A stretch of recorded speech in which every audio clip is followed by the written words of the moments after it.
They have, and it's all coming off the back of this NATO meeting yesterday, and then there was this big Ukraine defence meeting that happened on Wednesday, both of them in Brussels, and that was when we first heard Donald Trump's defence secretary setting out this vision of the world as viewed by the White House and creating shockwaves through Western allies, principally NATO allies, where you had Pete Hegseth saying effectively setting out various conditions on how a deal maybe with Vladimir Putin could be done by Donald Trump, talking about how it would be unrealistic for Ukraine to be able to recapture all of its territory, saying that no NATO membership as part of a deal, saying no US troops on the ground. This was all really shocking for allies to hear, and you had real frustrations bubbling up and even coming out in public with Germany's defence minister in Brussels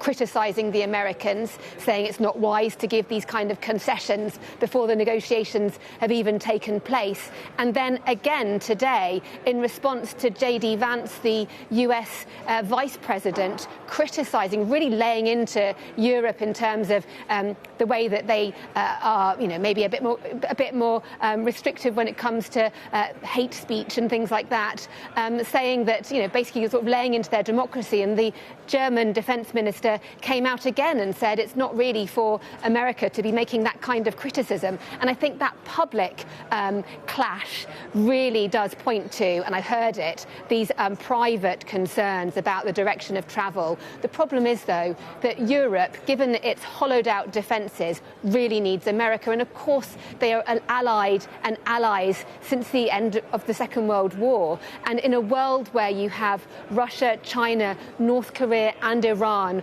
all working together, clearly it's a time for unity, not division. So while we are having these frictions, there is also a hope that everyone can stay together.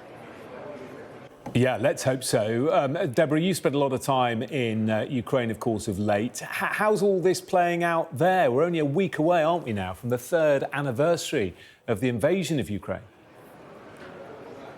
That's such a good question, because you really do feel that Ukraine's voice isn't being heard. I mean, the Ukrainian president, he is like working the room. Like, he comes to this, he's been a feature of this conference. Last year, for example, everyone wanted to speak to him.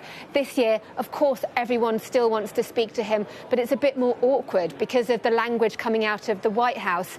And in Ukraine, we spoke to our colleague in Kyiv spoke to some Ukrainians yesterday to ask what they make of it all. And they really are just despairing, saying they don't really trust Donald Trump to be able to strike a deal for them. It's a country that has given so much since Russia launched its full-scale war in terms of lives lives lost and lives destroyed.